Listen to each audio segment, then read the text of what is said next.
Welcome to Inside the Cup Garage. As you are at the Skyview Motorsports desk, I'm Roy J. Akers of Skyview Sports. I have Eric Young of Speedway Motorsports, the podcast, and also Steve Schweitzer of the Lasco Press.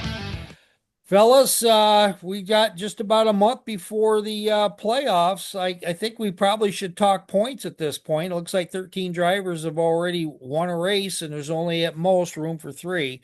So, what says you? I'll tell you Go ahead, Steve. the most interesting thing that I noticed on the points after Indy was that William Byron was up front all day long, okay, and looked like that he was going to jump back ahead of Chase Elliott in terms of the regular season championship points lead. As it turned out, Chase Elliott had another top 20 finish. Um, William had a little problem with fuel economy or fuel in the car and ended up losing points to Chase as a result. So, you talk about racing luck and, how that carried Ty Dillon through, the in-season challenge. Well, that racing luck was bad news for William Byron this weekend. Eric. Yeah, I don't really have much to add. I think it's been interesting to see how Chase Elliott's done throughout the season. It'll be interesting to see, he's got the win, but how he can use that, the consistency that he's had to work something into a championship run. Everybody's talking about Kyle Larson and his slump, which is only so much of a slump, really. I mean, it's a pretty good year for anybody else. Um, so it'll be interesting to see. I think you have to win in the playoffs now to really advance through and have a good shot at the championship. So I don't know if consistency is going to completely pull it off, but it'll be fun to watch up towards the front and see who sneaks in and is able to push into a round or two higher than expected. So looking forward to it. I love playoff time. Yeah. To Now me, those standings at the top of the points right now. I think it's only like 30 points, okay, between um, uh, Chase on top, and then you got William Byron, and then you got Kyle Larson and uh, Denny Hamlin, who are hanging right there. So I think it's 15 points to the regular season champion, 10 points to second, and is it 5 points to third? I think it's something like that. But those 15 points are really big, and whoever comes out with that, yeah. that's To me, at best, there's only two spots left, not three, because Tyler Reddick, he's up by so many points. Like I said last week, he can take up skydiving without a parachute, and he's still going to make the playoffs. I mean, he's there. Do you guys have predictions on the last two guys that are going to get in, assuming that we don't have a winner from outside the winner circle so far? I've just got to feel like we're going to have a winner from outside still. I know Bubba getting the win locks him in, but I still think we just haven't much in the way of the fluke winners, and we're coming into that part of the season. Watkins Glen is going to be interesting if because obviously Shane Van Gisbergen is going to be really really good there, but if he's not or he doesn't win that race, who jumps in and steals a spot there? And of course Daytona is always the wild card. So what can you expect there? Anybody can win and win their way in at Daytona. So I still think we've got one more surprise coming. I well, agree with I've that. been hot on Ty Gibbs. I actually picked him to win at Indy. Another bad call, but he is. I think he's ready. Okay, and my long shot that I think would make things real interesting would be Carson Hocevar. I'd like to Yeah. see him in a playoff run. What he might do to advance from round to round. So, but who knows? We'll see. Both of those two guys are matter of time winners. I think It's so. coming. It's just a matter of when. Yeah, and they might string together two or three wins like in a month and a half or something like that. Holsevar, Steve and I, when we did our fantasy picks, we do that. We're not doing that in this show, but we both. You had Ty Gibbs, I had Tyler Reddick to win, but we both had Carson Holsevar as our dark horse, and Holsevar finishes 10th. And he had a good race, and he didn't play Wreck-It Ralph out there on the track. So I mean, Hey, he kept that's his a win nose for clean the. for What's a that? change. What? He kept his nose clean for a change. He didn't Yeah, run it into anybody else's rear bumper. yeah, He let Austin Hill have all the glory on Saturday for that. yeah. Tell you what, we're going to be back. We got a couple quick topics that we're going to go on through, but first, we're going to find out more about going to Watkins Glen. Well, I tell you what, that's going to be just an outstanding race. Our final road course of the season. We'll be back in 30. This August, a full-throttle festival comes to upstate New York. Camp under the stars, then witness the brightest stars of NASCAR battle for a crucial playoff spot. NASCAR weekend at Watkins Glen. Get your tickets now at theglen.com. Getting in it today. Let's see what happens here post-race. Daddy, I'm sorry, but I beat your favorite driver, folks. I gotta ask, like Marty did, who's that? All of them. First off, who do you love? Alex Bowman, number 1. Who are you going to boo today? Denny Hamlin. Can you give me a boo? Boo. Okay. Who do you love? Joey Logano. And who do you boo?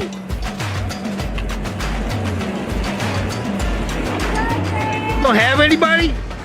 Good kid. We're having such a great time here. It's unbelievable. NASCAR fans are like wrestling fans. We love them, baby. It's unbelievable. Who do you love? Eric Jones. And who do you boo? Brad Keselowski. All you Denny fans out there, I just knocked your favorite driver out.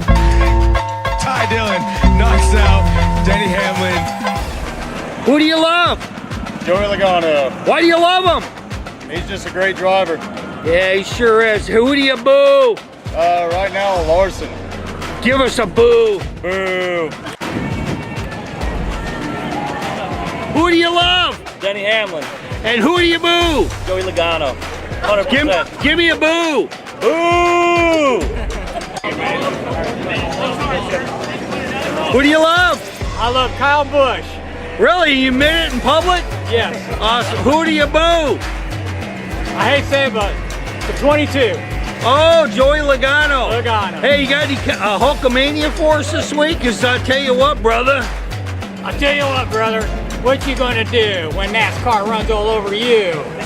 And celebrates to a mix of boos and cheers, but he will. As we return, we have Eric Young from, was it? The Super Speedway Podcast. I had it and I lost it. And of course, we have Steve Schweitzer from the Lasco Press. I'm Roy J. Akers.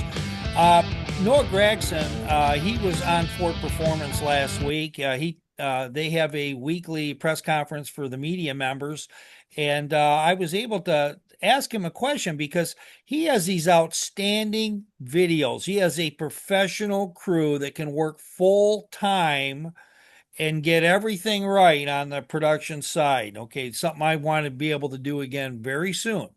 And with those, you see him doing some incredible things. You see him in the background as I'm talking right now, but it shows the Gragson personality. And Gragson, as you know, was the fan choice for the All-Star race this year to be the wild card to get in. And gentlemen, more and more, it's not just about driving ability, but it's about social media following. What do you guys think?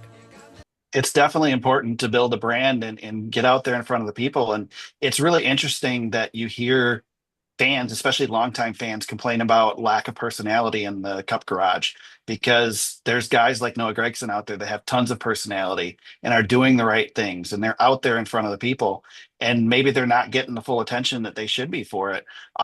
Noah's absolutely brilliant when it comes to dealing with the fans and putting things out there and just marketing himself. And I think that's, he hasn't necessarily had the success in the Cup Series that I think a lot of us were expecting and hoping after his run in the Xfinity Series, but that's kept him relevant.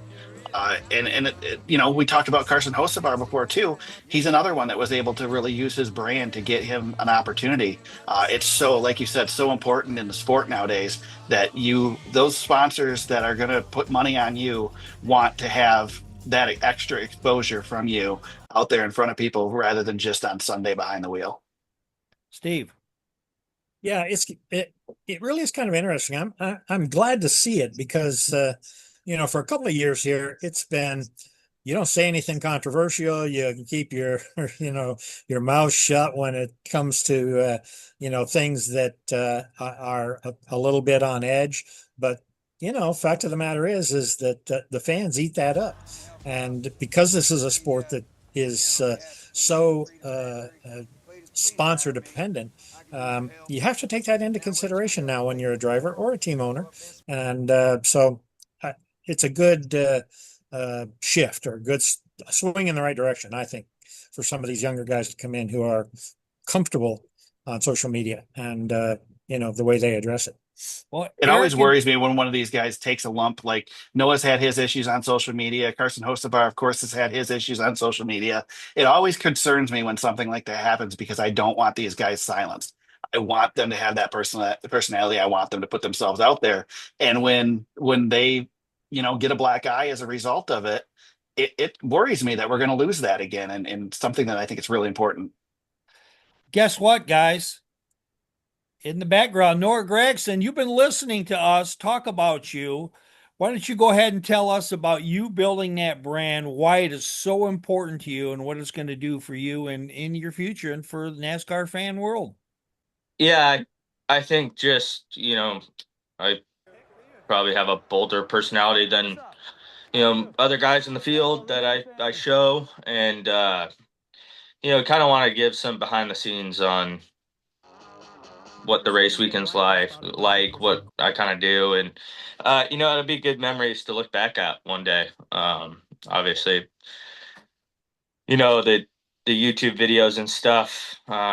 There's legend car races on there from back in the day. I'll go back and watch those every once in a while. And it'll be something cool to, I guess, show my kids one day. Well, you heard Noah Gragson talk on that. We're going to probably end that topic there. Before we do our final topic, and we're going to talk a little bit about Kyle Larson, and he's done double at the Coca-Cola 600 and the Indianapolis 500 the last 2 years. He's come out and given a kind of an object lesson or synopsis of his last 2 years of doing that. We're going to have that for you next. When I want to go behind the scenes coverage of NASCAR, I go inside the Cup Garage on YouTube and all social media channels. This August, a full-throttle festival comes to upstate New York. Camp under the stars, then witness the brightest stars of NASCAR battle for a crucial playoff spot. NASCAR weekend at Watkins Glen. Get your tickets now at theglen.com. Let's go right to this quote. Dustin Long asked the questions. Dustin has been on our show more than once. He's going to be on it again in a couple of weeks. And anyway, Dustin asked questions to Kyle Larson about doing the double. Let's listen to this scrum style front stretch. They took the video for this, so we're going to go ahead and we're going to take a dive there. And we're going to find out from Kyle as whether or not he's going to do the double again and why or why not. Is it too soon to think about or to have talks about Indy for next year, if that's even an option, or is that still to come? I don't know. I mean, I've kind of made it, I feel like I've made it known that I wouldn't do the double again. I get asked about it all the time. So no, I mean, it's just logistically too tough.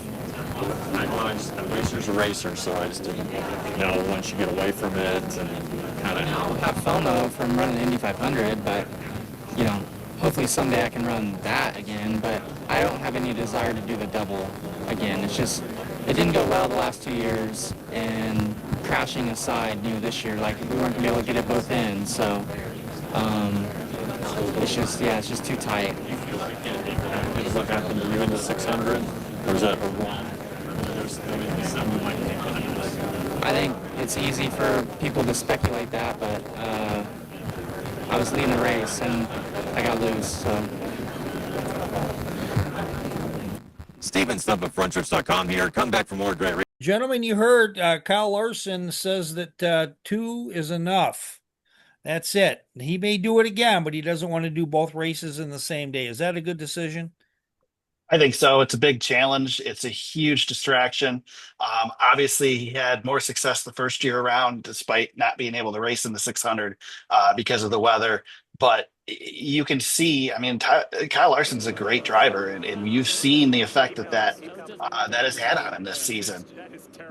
Again, we call it a slump. I don't know how much of a slump it is, but for Kyle Larson, it is. And it's a lot to handle. The month of May is huge. It's time consuming. So it's time to move on, do what he's doing, try it again in the future. Maybe somebody else will give it a shot going forward. Yeah, I agree. I mean, that's just an awful lot of pressure to put on not only just the driver, but also on the team. And it would have been fun. I think, of all the drivers, Larson was probably one of the most qualified to make that attempt. But yeah, it kind of soured with this year's unsuccessful run. Yeah, I was able to ask Kyle a question because he does race in the high limit. He races obviously in NASCAR, and this did seem to be a distraction. Think about this. We're our age, okay, whatever that may be. He's 32 years old, and he's putting on several thousand miles a week, literally some weeks. Going back East Coast, West Coast, back to Ohio, flying meetings in Charlotte. Then he had to mix Indy in all of this, and those cars are way different than a NASCAR. I mean, it's just literally you're sitting on a missile compared to what you are in a NASCAR. So that is a lot different. But I do have one challenging thing. I looked up Larson's finishes in the last 7 races since Indy.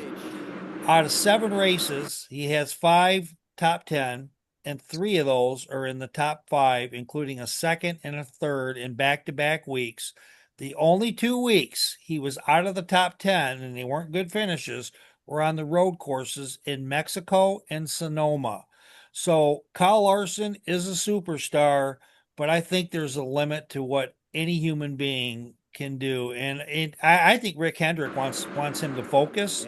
I think he said the quiet part out loud. I've talked enough. How about you guys? Well, I think he does a lot of sprint car racing. He does a lot of racing on the dirt, and you could say, well, that's a distraction too. But the difference between racing a sprint car on a Thursday night or a Wednesday night during the week, and then heading to the Cup Series and racing in the Indy 500 is the difference between running the 50-meter dash and running a full marathon. It's completely different. The Indy 500 takes so much more out of you than a sprint car race. It's all I can do to stay focused on both races in one day. So I don't know how, but yeah, he's a young guy and he obviously is in excellent shape with the amount of racing that he does. But I think it's a challenge, for anybody. I'm not sure we'll see anybody, do it again here, at least not in the near future. I will invoke the name of Carson Hocevar. Carson, he was asked, I was standing in the scrum. I did not ask this question, but they said, Carson, would you ever consider running the double? And he said, absolutely. He says, if my career will allow me to do this, he says, I'd either like to run the double or I'd like to run Indy someday. But he says, right now I'm focused on Cup. And that's a smart thing for him to do.